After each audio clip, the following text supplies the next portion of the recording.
Master minds commerce చదవాలనుకునే 10th inter విద్యార్థుల తొలి ఎంపిక. నమస్కారం. మనం రకరకాల పంచతంత్ర కథలు చెప్పుకుంటున్నాం. అందులో భాగంగా ఇవాళ ఒక కొత్త కథ చెప్పుకుందాం. పూర్వం ఒక పల్లెటూరులో మిత్రశర్మ అని ఒక బ్రాహ్మణ ఆయన ఉండేవాడు. అట్టే ధనికుడు కాదు ఆయన. చుట్టుపక్కల ఊళ్ళల్లో అక్కడక్కడ ఇంకొంచెం వ్యవహారం చేసుకుని తర్వాత ఏదో పౌరోహిత్యం చేసి సంపాదించుకునేవాడు. అయితే ఏమైందట, మాఘమాసం వచ్చి మాఘ వాతావరణం అది చల్లగా ఉంది. ఆ కాలంలో ఈ మాఘం ఫాల్గుణం వచ్చినప్పుడు చిన్న చిన్న యజ్ఞాలు చేసుకునే పద్ధతి ఉండేదట. సరే ఈయన ఏమనుకున్నాడు, పక్క ఊళ్ళో ఈయనకి బ్రాహ్మణ్యానికి వెళ్ళే ఒక పశువుల శాల అధిపతి ఒక ఆయన ఉన్నాడు. అక్కడికి వెళ్ళొద్దామని ఈయన ఏం చేశాడు, ఈ మిత్రశర్మ గారు పక్క ఊరు వెళ్ళి వాళ్ళ ఇంట్లో ఏదో చిన్న పూజ ఆశీర్వచనం చేసి ఆయనతోటి ఏం చెప్పాట, బాబు యజ్ఞం చేద్దాం అనుకుంటున్నాను, ఒక మంచి యజ్ఞ పశువుని నాకు ఇవ్వు అని అడిగాడు. అడిగేసరికల్లా ఆయన కూడా ఈ 10 సంవత్సరం అంతా రకరకాల పూజలు చేస్తాడు అయ్యగారు, ఆయన అడిగాడు కదా అని ఒక బలిసిన మేకపోతును ఒకదాన్ని బాగా బలంగా ఉంది, దాన్ని ఈ బ్రాహ్మణ ఆయనకి అప్పచెప్పేసరికల్లా సరే అయినా చూసుకుని, యజ్ఞ పశువు బ్రాహ్మడికి ఎందుకు తింటారా అలాంటి ప్రశ్నలు అడగబోకండి, పాతకాలపు విధానాలు వేరేగా ఉండేవి. యజ్ఞం చేసేటప్పుడు ఇట్లా యజ్ఞ పశువు అని ఒక పశువుని ఒక మేకను కానీ ఒక దీన్ని కానీ, అంటే మన గుర్రాలని అశ్వమేధాలు అవి చేసేవాళ్ళు కదా, అట్లాగే ఒక మేకలతో కూడా ఏదో పని ఉండేది వాళ్ళకి. సరే ఇతను ఏం చేశాడు, ఈ మేకను తీసుకెళ్తుంటే సరే 4 అడుగులు ఊరు దాటిన తర్వాత అనుకున్నాడు, అయ్యో నేను యజ్ఞం చేయటానికి తీసుకెళ్తున్నా, ఈ మేకను గౌరవించాలి, దీన్ని నడిపించకూడదని ఏం చేశాడు, ఆ మేక పని ఇట ఎత్తి మెళ్ళ మీద భుజాల మీద వేసుకుని నడవటం మొదలుపెట్టాడు. మేక అలసిపోతుంది, ఈ దారి అంతా నడిచేసరికి కొత్త దారి అని అనుకున్నాడు. అయితే ఇతను ఊరు దాటి అడవిలోకి ప్రవేశిస్తూ ఉంటే అక్కడ ఒక 3 కుర్రాళ్ళు 5-6 రోజులైందిట వాళ్ళు సరిగ్గా అన్నం తిని. వాళ్ళు ఏం చేశారు, పని పాట లేదు, ఊళ్ళో ఆవారాగా తిరుగుతూ ఉండేవాళ్ళు, జులాయి వాళ్ళు అనమాట.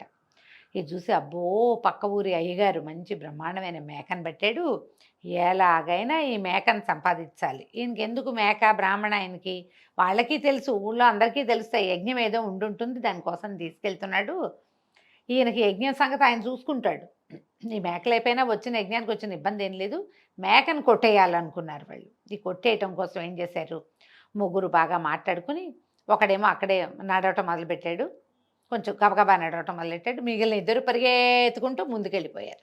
మొత్తం మీద బ్రాహ్మణ్ణి దాటేసి పక్కన ఆయనకి కనపడేలాగా కాకుండా పక్కన దారిలోంచి ముందుకెళ్ళిపోయారు. వెళ్ళిపోయి మొదటి వాడు ఏం చేశాడు, ఈ బ్రాహ్మణ ఆయనకి ఎదురొచ్చాడు, కొంత దూరం ముందుకు పరిగెత్తి ఆయన వైపుకి నడిచాడనమాట. నడిచి ఏమన్నాడు, అయ్యగారు దండాలండి, ఆశీర్వచనాలు కావాలి మీవి, మీరు చాలా గొప్పవారు అని. అయ్యో అదేంటండి, ఇంత చక్కటి సోత్రేయ బ్రాహ్మడు కుక్కనెత్తుకెళ్తున్నారు ఏంటండి అన్నాడు. అనగానే నేను ఉలిక్కిపడ్డాడు, కుక్క ఏమిటి, మేక కదా ఇది అని తెల్లబోయి, ఏరా ఆశీర్వచనాలు కావాలంటావు ధూర్తుడా, నువ్వు నీకు మేకకి కుక్కకి తేడా తెలియదురా దౌర్భాగ్యుడా, మేడ మీద ఉన్నది మేక, నేను యజ్ఞ పశువుని తీసుకెళ్తున్నాను, కళ్ళు కనపడవా ఏమిట్రా నీకు, తాగేస్తున్నావా, నువ్వు ఏం తాగేవు, దేనివల్ల నీకు నీ కళ్ళు ఇలా బయర్లు గమ్మి ఇలాగ అంటున్నావు నువ్వు నన్ను అని గట్టిగా కేకలు పెట్టాడు. కేకలు పెట్టేసరికి ఈ మొదట వచ్చిన కుర్రాడు, అయ్యో అలాగండి, కుక్కలా కనపడుతుందండి అది, సరేలేండి మీ ఇష్టం పెద్దవాళ్ళు, మీకు మేము చెప్పేదేముంది, నాకే సరిగ్గా కనపడలేదేమో కానీ కుక్కేనండి ఇది, కుక్కలాగానే కనపడుతుంది, ఏంటో కుక్కని ఎత్తుకెళ్తున్నాడు అయ్యగారు, కాదంటాడు అని గొణుగుతూ ఆయన పక్క నుంచి నడిచి వెళ్ళిపోయాడు. ఎంత వెళ్ళిపోయాడు, ఏమిటిది కుక్క అంటాడు, శుభ్రమైన మేక అని దాని కాళ్ళు పట్టుకున్నాడు. పట్టినది మే అంది, మే అంటోంది కాబట్టి మేకే, నేనేం పొరపాటు పడలేదని ఈయన ఇంకా నడవటం మొదలుపెట్టాడు. ఈ ముందు పరిగెత్తుకెళ్ళిపోయారుగా ఇద్దరు, ఆ ఇద్దరిలో ఒకడు అంటే రెండో వాడు ఎదురొచ్చాడు ఈయనకి. ఎదురొచ్చి అయ్యగారు బాగున్నారా, ఏమిటి ఇటువైపు నుంచి వస్తున్నారు అని అడిగి, వాడు కూడా ఆయన అవతల ఆయన బాగున్నాను ఆయన అని మాట్లాడాక, అయ్యగారు మీరు ఇంత గొప్పవారు, ఎంత ముద్దయితే మాత్రం చచ్చిపోయిన దూడని ఎత్తుకున్నారు ఏంటండి, దూడలు చచ్చిపోయాక కటికవాడికో కసాయివాడికో ఎవరికో చెప్పాలి, లేకపోతే ఆ ఊరు వెట్టివాడికి చెప్తే వాడు తీసుకెళ్ళి బయట పారేస్తాడండి, మీరు మెళ్ళ మీద ఎక్కించుకుని తీసుకెళ్తున్నారు ఎందుకండి అసహ్యంగా చచ్చిపోయిన దూడని అన్నాడు. అనేసరికి తెల్లబడి, దూడేమిటి, చచ్చిపోవటం ఏమిటి, మేకరా ఇది, నేను మేకని తీసుకెళ్తున్నాను, చచ్చిన దూడంటావు, నీకు కళ్ళు కనపడవా, మీరంతా మీ ఊరు వాళ్ళంతా ఏమన్నా తాగేస్తారా ఏమిట్రా, ఏ చెట్టును తొక్కొచ్చావు నువ్వు, నీ కళ్ళు కనిపించట్లేదు అన్నాడు. అనగానే ఈ కుర్రాడు అన్నాడు, అలాగండి మేక అంటారా, నాకేంటండి ఇది సచ్చిన దూడలా కనపడుతోంది. అయ్యో, సచ్చిన దూడ కాదంటారా, కానీ నాకు ఎందుకనో ఇది సచ్చిన దూడలాగానే కనపడుతోంది అయ్యగారు. మీ ఇష్టం, మీ దూడ, చచ్చినా బతికినా దూడ మీది కాబట్టి నెత్తైనా ఎక్కించుకుంటారు, ఏమైనా చేస్తారు, మీ ఇష్టం లేండి అన్నాడు. ఈయన వాడిని దాటుకుని చిచ్చి వెధవలు అని వెళ్ళిపోతూ, ఏమిటిది మేక కదా, చచ్చిపోయిన దూడ అంటాడేమిటని మళ్ళీ మేకని కాళ్ళు పట్టుకుని కదిపాడు. అది ఇంకోసారి మెహ అంది. మెహ అనగానే అయ్యే పర్వాలేదు, మేకే, ఏం కాదనుకున్నాడు. ఇంకా ముందుకు నడిచాడు. ఇప్పుడు ముందుగా పరిగెత్తుకెళ్ళిపోయిన మూడో వాడు ఎదురొచ్చాడు. బ్రాహ్మణ ఆయన మిత్రశర్మ గారికి ఎదురొచ్చి, అయ్యా మహానుభావులు, ఎంతో గొప్పవారు, 10 మందికి చెప్పవలసిన వాళ్ళు, ఇప్పుడు ఇంటికి వెళ్ళి స్నానం చేస్తారా, చెరువులో స్నానం చేస్తారా అండి మీరు అన్నాడు. అనగానే ఈయన అన్నాడు, నేను స్నానం చేయటం ఏమిట్రా, పొద్దున్నే స్నానం చేసి మరి మాకు యాజ్ఞికమైన ఒక ఆయన ఉంటే అక్కడికి వెళ్ళి వాళ్ళ దగ్గర నుంచి మేకను తెచ్చుకుంటున్నాను, నేను ఎందుకు స్నానం చేస్తాను, నేను ఇంకా స్నానం చేయక్కర్లేదన్నాడు. అదేంటండి, గాడిదని బెజాల మీద ఎక్కించుకుని స్నానం చేయరేంటండి, భలేవారు మీరు అన్నాడు మూడోవాడు. అనగానే ఆయన నిర్ఘాంతపోయాడు. గాడిదని ముట్టుకుంటే సచేల స్నానం చేయాలని ఒక నియమం ఉండేదట ఆ కాలంలో. గాడిదని ముట్టుకోకూడదు, ఎందుకంటే అప్పట్లో చాకళ్ళు అంటే రజకులు, వాషర్మ్యాన్ అనాలి కాబోలు, వాళ్ళు ఈ గాడిదల మీద అన్ని రకాల బట్టలు, మురికి బట్టలు వేసి తీసుకెళ్ళేవాళ్ళు. రకరకాల మైల బట్టలు మోస్తాయి కాబట్టి గాడిదని ముట్టుకోకూడదు. అందరి బట్టలు మోసుకెళ్తాయి కదా, రకరకాల మురికలు చేరుతాయి దాని మీద. దాన్ని ముట్టుకుంటే కనుక స్నానం చేయాలి, అది కూడా సచేల స్నానం, బట్టల మీదే పోసేసుకోవాలి.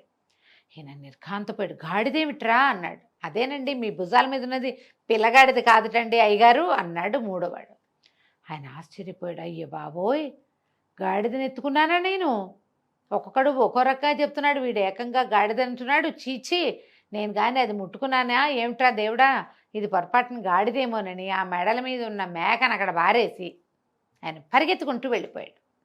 ఒకసారి లొంగరు మాటలకి, రెండోసారి లొంగరు, మూడోసారి లొంగి తీరతారు. ఆయన మా మేకను వదిలేశాడు, పరిగెత్తుకుంటూ వెళ్ళిపోయి ఊరు చెరువులో స్నానం చేసి ఇంటికి వెళ్ళిపోయాడు. ఈ ముగ్గురు కుర్రాళ్ళు ఆ కింద పడిన మేకని పట్టేసుకుని చక్కగా తీసుకెళ్ళి దాన్ని పచ్చనం చేసి ఎలా కావాలో అలా ఆరగించేశారు. ఈ కథలో చూడండి ఎంత విచిత్రమైన విషయం చెప్తున్నారు. సాధారణంగా ఏ విషయమైనా ఎవరినైనా నమ్మించడం కష్టం, కానీ అతి వినయంతో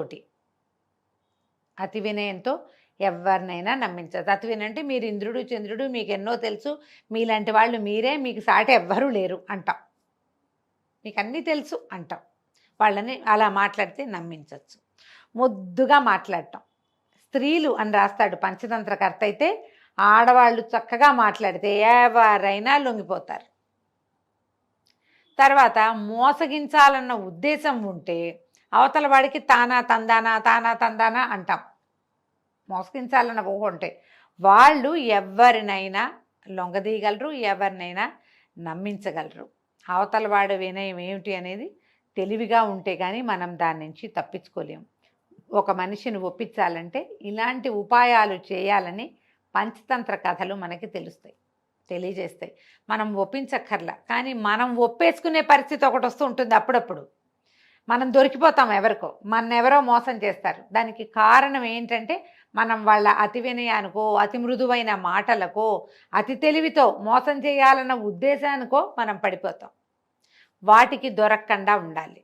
లేదా మనం అలా ఎవరినైనా లొంగదీయాలంటే ఈ పద్ధతిని పాటించాలని చెప్పటం కోసం ఈ మూర్ఖ బ్రాహ్మణ త్యాగ కథ. అంటే ఇది నిజానికి ఆయన తీసుకొచ్చింది మేకపోతునే, తెచ్చింది మేకపోతునే.